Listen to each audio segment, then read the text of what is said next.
Air sirens ring out in Taipei as citizens go about their daily routines. The drills are supposed to mimic attacks from the Chinese army as Taiwan and its people remain prepared for armed confrontation. Recent escalation of tensions between the two countries makes such drills a regular occurrence. In this report, the People's Republic of China or the PRC refers to mainland China, while the Republic of China or the ROC refers to Taiwan. On July 21st, President Ching-te of Taiwan expressed that Taiwan must protect its sovereignty, know its own history.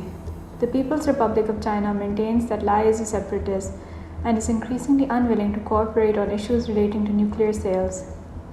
In May, when Lai Ching-te, the administration started, China's reaction, especially in the term of military activity, was very intense. President Lai's emphasis on history is critical in helping understand the current sources of conflict. Let's start in the year 1949. At the time, Taiwan had been a Japanese colony for over 50 years under the 1895 Treaty of Shimonoseki. The treaty had brought an end to the protracted war between China and Japan, and had given the small island nation privileges equal to those granted to European powers. But Japan's influence in the region suffered a massive blow when it surrendered to the Western Allies at the end of the Second World War. In 1949, with the advent of the Communist Revolution in China, the Republic of China became limited to the island of Taiwan. Taiwan's strategic location makes its control so important for a host of actors. Taiwan is the largest landmass between Japan and the Philippines and thus anchors a chain of islands that the United States has identified as crucial to containing the threat of a burgeoning Chinese military. Chinese control over the island represents a threat to the US's control of the Pacific trade routes. The South China Sea, in particular, is a lucrative trade route controlling a significant portion of total global maritime trade, amassing to an impressive $5.3 trillion worth. For China, maintaining territorial sovereignty in the region is important as it sees all these territories as part of the Nine-Dash Line. The Nine-Dash Line is a territorial border which China maintains represents its historical claims on these waters, stretching back to its dynastic past during the Qing dynasty. So the PRC's claim that they reserve the right to take Taiwan by force is a long-standing one going back to the mid-20th century.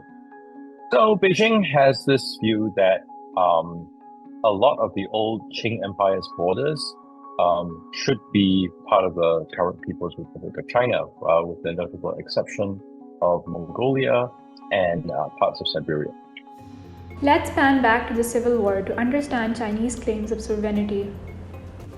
Following the end of formal Japanese colonial rule in 1945, the United Front, an alliance between two internal fractions, the Nationalists and the Communists, disintegrated. The Nationalists, known as the Kuomintang, were headed by Chiang Kai-shek. The Communists were headed by Mao Zedong. The Nationalists emerged as a political party providing resistance to dynastic rule and uniting China under its leadership from 1919 to 1949. Meanwhile, the Communists emerged as a revolutionary movement focused on class agitation.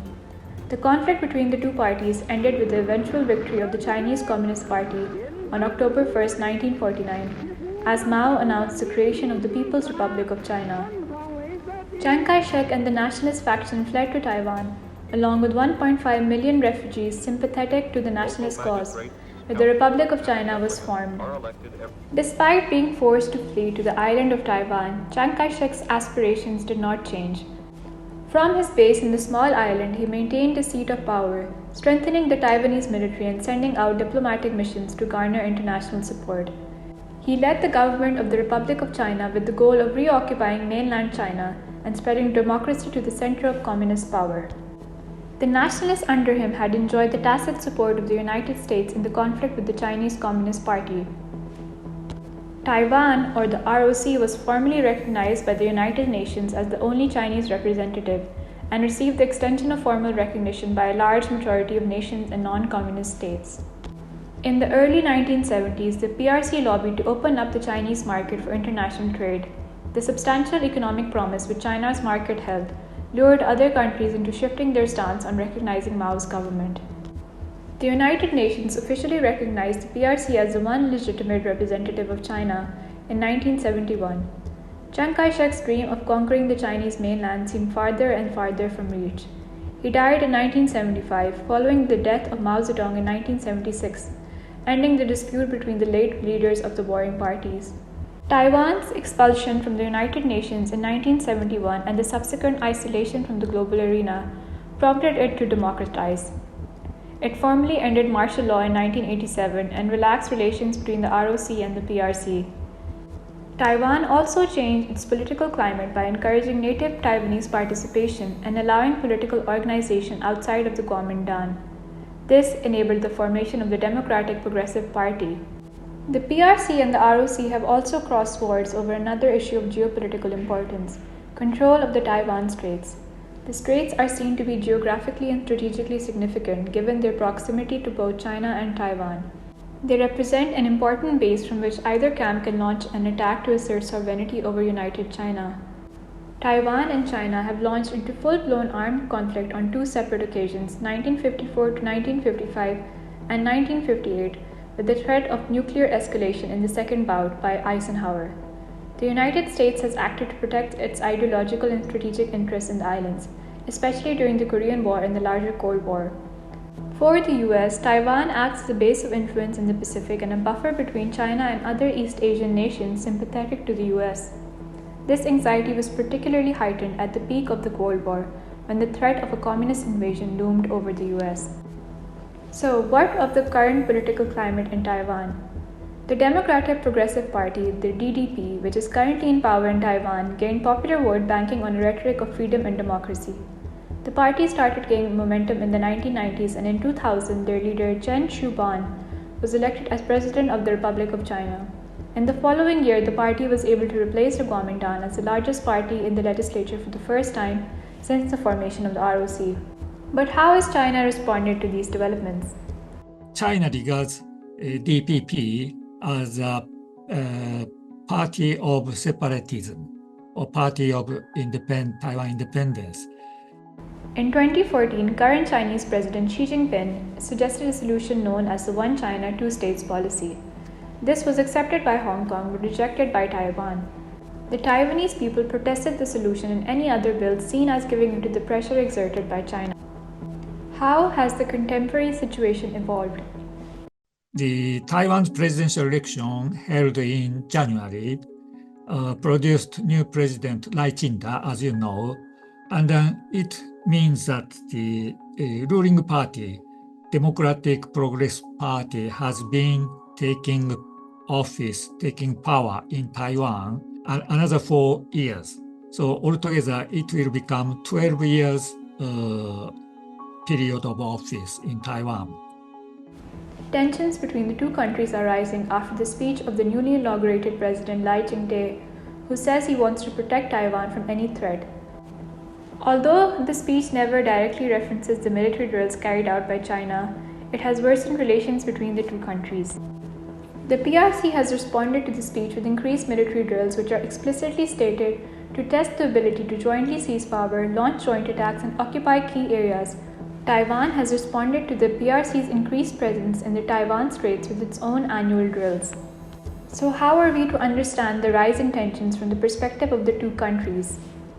The claim about Lai being separatist is basically that he does not accept the fact that Taiwan should come under the jurisdiction of Beijing, and that has not been the case. It's never been the case.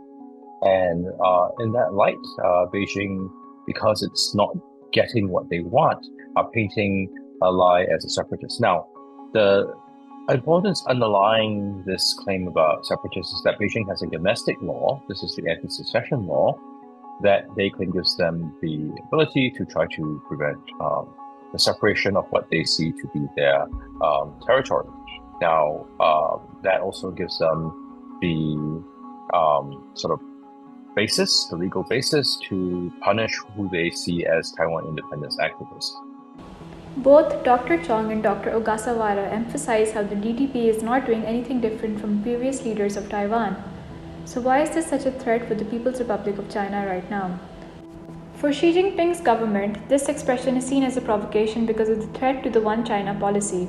In the past, Xi Jinping has proclaimed that China and Taiwan are destined for unification. So Xi Jinping has come to power and stayed in power, banking, among other things, nationalism. He's been sort of really pushing this idea of nationalism, pushing this idea of China, the PRC needing to reclaim China or the previous Chinese empire's lost territory.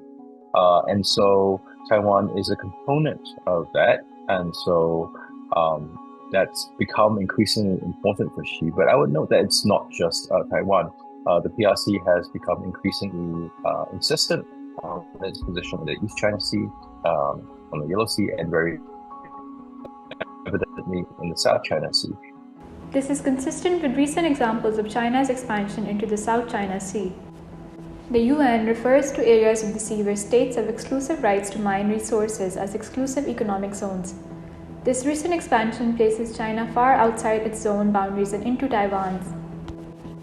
China has been increasing pressure in the Taiwan Straits region with acts of aggression which fall short of full-blown war. The PLA enthusiastically stated it will be prompt to react to any perceived threats after a Canadian warship passed through the straits this week. China claims sovereignty over Taiwan and an 80-kilometer-wide waterway including the straits. This week, representatives of at least 6 different countries have spoken of the pressure China places on them to drop out of the IPAC summit held in Taipei. The summit is aimed at countering threats from China and shifting domestic China policies in members' respective countries. At the conference, President Lai spoke of China's outward expansion of authoritarianism through its military intimidation of neighboring countries. Dr. Chong thinks the likelihood of armed confrontation is unlikely, even as Taiwan amps up its military capacity. So I think there's a persistent level of tension.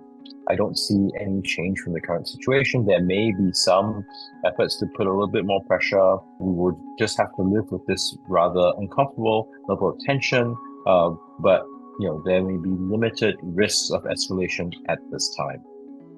What is the response of the people in Taiwan to these escalating tensions?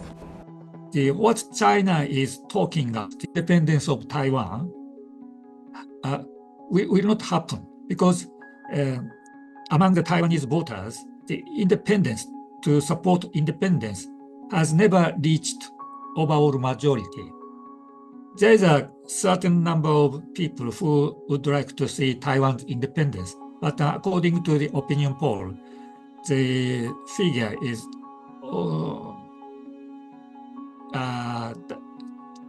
approximately 30% or 35%, less than 50%. And the majority of people would like to keep status quo. It means to keep Republic of China.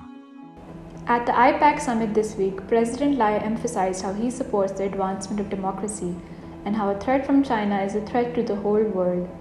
Beijing maintains that IPAC is not a credible institution given that there is only one China.